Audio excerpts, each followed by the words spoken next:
കണ്ണൂർ ജില്ലയിലെ ഇരിട്ടിക്കടുത്ത് മുഴക്കുന്ന് ഗ്രാമപഞ്ചായത്തിൽ സ്ഥിതി ചെയ്യുന്ന ശ്രീ മൃദംഗശൈലേശ്വരി ക്ഷേത്രത്തിലെ പോർക്കലി ദേവിയുടെ പുതിയ പ്രതിഷ്ഠാസ്ഥാനമാണിത്. പോരിൽ കലിതുള്ളുന്ന മഹാകാളി, അതാണ് പോർക്കലി ദേവി. ഇവിടെയായിരുന്നു സൂര്യനസ്തമിക്കാത്ത ബ്രിട്ടീഷ് സാമ്രാജ്യത്തിൻ്റെ സൈന്യത്തോട് കീഴടങ്ങാതെ പോരാടിയ വീരകേരളവർമ്മ പഴശ്ശിരാജയുടെ കോവിലകം നിലനിന്നിരുന്നത്. ഗൂഢമായ മന്ത്രങ്ങളാൽ കോവിലകത്തെ അകത്തളത്ത് ആരാധിച്ചിരുന്ന പോർക്കലി ദേവി യുദ്ധമുഖങ്ങളിൽ തൻ്റെ പ്രിയ ഭക്തനെ സംരക്ഷിക്കാൻ പോരിൽ കാളിയായി പഴശ്ശിയുടെ ഉടവാളിൽ ചൈതന്യശക്തിയായി നിലകൊണ്ടിരുന്നു. ബ്രിട്ടീഷ് സൈന്യം എത്ര ശ്രമിച്ചിട്ടും പഴശ്ശിയെ തോൽപ്പിക്കാൻ കഴിയാതിരുന്നതും ഈ ശക്തി ചൈതന്യം കൊണ്ടായിരുന്നു. കോവിലകത്ത് ആരാധിച്ചിരുന്ന ദേവീ ചൈതന്യമുള്ള ശ്രീചക്രം ശത്രുക്കളാൽ ചൈതന്യ ശോഷണം വരുത്തുകയും പഴശ്ശിയുടെ കോവിലകത്തെ ശ്രീ പോർക്കലി ഉപാസന മുടക്കുകയും ചെയ്തതിനു ശേഷം മാത്രമേ ബ്രിട്ടീഷ് സൈന്യത്തിന് പഴശ്ശിരാജയെ യുദ്ധത്തിൽ തോൽപ്പിക്കാൻ കഴിഞ്ഞുള്ളൂ.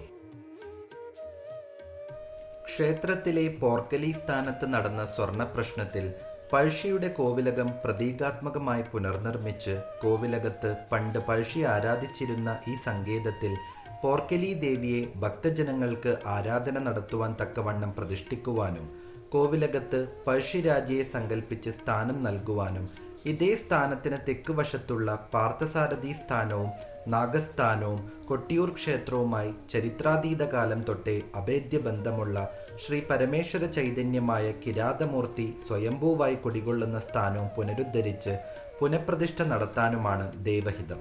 ഇതാണ് ഭക്തനും ഭഗവാനും തമ്മിലുള്ള ബന്ധം. നെയ്വിളക്ക് തെളിയിച്ച് മനമുരുകി പ്രാർത്ഥിക്കുന്ന ഭക്തജനങ്ങൾക്ക് മുൻപിൽ പ്രത്യക്ഷമാകുന്ന ദേവി ഏത് അസാധ്യ കാര്യവും സാധ്യമാക്കുന്ന ക്ഷിപ്രപ്രസാദിനിയായി സൂര്യ തേജസ്സായി ശ്രീലകത്ത് കുടികൊള്ളുന്നു.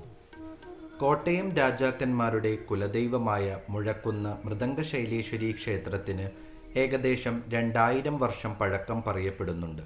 എങ്കിലും അത് തെളിയിക്കാനുള്ള രേഖകൾ എവിടെയുമില്ല.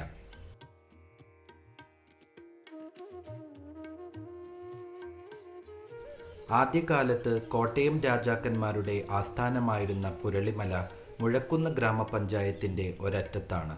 തന്മൂലം പുരളീശ്വരന്മാർ എന്നും അവർ അറിയപ്പെട്ടു പോന്നു. മേൽപ്പറഞ്ഞ രാജാക്കന്മാരുടെയെല്ലാം കാലത്ത് മൃദംഗശൈലേശ്വരി ക്ഷേത്രം അതിൻ്റെ പ്രൗഢിയോടെ വാണു. തങ്ങളുടെ കുലദൈവത്തെ അവർ ഭക്തിപൂർവം ഭജിച്ചു പോന്നു.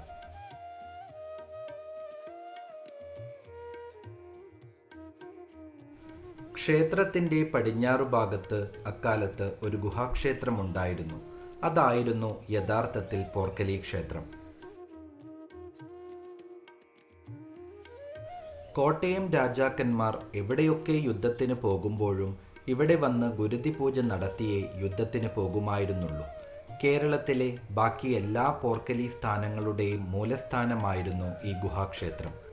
ഇന്ന് ഈ ഗുഹാക്ഷേത്രമില്ല. അതിനു പകരമാണ് ഇപ്പോൾ നിർമ്മിച്ചിരിക്കുന്ന ഈ പോർക്കലി സ്ഥാനം. 2016 ഈ ക്ഷേത്രം വൻ ജനശ്രദ്ധ നേടിയിരുന്നു. മുൻ IPS ഉദ്യോഗസ്ഥൻ അലക്സാണ്ടർ ജേക്കബ് വെളിപ്പെടുത്തിയ 3 സംഭവ കഥകളാണ് ക്ഷേത്രത്തിലേക്കുള്ള ഭക്തജനങ്ങളുടെ ഒഴുക്ക് വർദ്ധിപ്പിച്ചത്. കോട്ടയം രാജവംശത്തിൻ്റെ പതനത്തോടെ കാര്യങ്ങൾ തലതിരിഞ്ഞു. ആദ്യകാലത്ത് ടിപ്പു സുൽത്താനും പിന്നീട് ബ്രിട്ടീഷ് ഈസ്റ്റ് ഇന്ത്യ കമ്പനിയും നടത്തിയ ആക്രമണങ്ങളിൽ കോട്ടയം രാജവംശം തോറ്റു തുന്നം പാടിയപ്പോൾ ക്ഷേത്രകാര്യങ്ങളെയും അത് സാരമായി ബാധിച്ചു. കേരളത്തിലെ എല്ലാ പോർക്കലി ക്ഷേത്രങ്ങളുടെയും മൂലസ്ഥാനമായിരുന്ന ഗുഹാക്ഷേത്രവും അതിനടുത്തുണ്ടായിരുന്ന ശ്രീകൃഷ്ണ ക്ഷേത്രവും തകർക്കപ്പെട്ടത് ഇക്കാലത്താണ്. ആദിപരാശക്തിയായ ഭഗവതിയാണ് മൃദംഗശൈലേശ്വരിയായി ഇവിടെ കുടികൊള്ളുന്നത്. പ്രധാനമായും ശ്രീ പോർക്കലി അഥവാ പോരിൽ കലിതുള്ളുന്ന ഭദ്രകാളിയായും ഐശ്വര്യത്തിൻ്റെ ഭഗവതിയായ മഹാലക്ഷ്മിയായും സംഗീതരൂപിണിയായ മഹാസരസ്വതിയായും ഭഗവതി ഇവിടെ ആരാധിക്കപ്പെടുന്നു. മൃദംഗത്തിൽ കുടികൊണ്ട ഭഗവതിയാണ് മൃദംഗശൈലേശ്വരിയായതെന്ന് പറയപ്പെടുന്നു. ഇവിടെ ദർശനം നടത്തുന്നത് കൊല്ലൂർ മൂകാംബിക ക്ഷേത്രത്തിൽ ദർശനം നടത്തുന്നതിന് തുല്യമായി പറയപ്പെടുന്നു.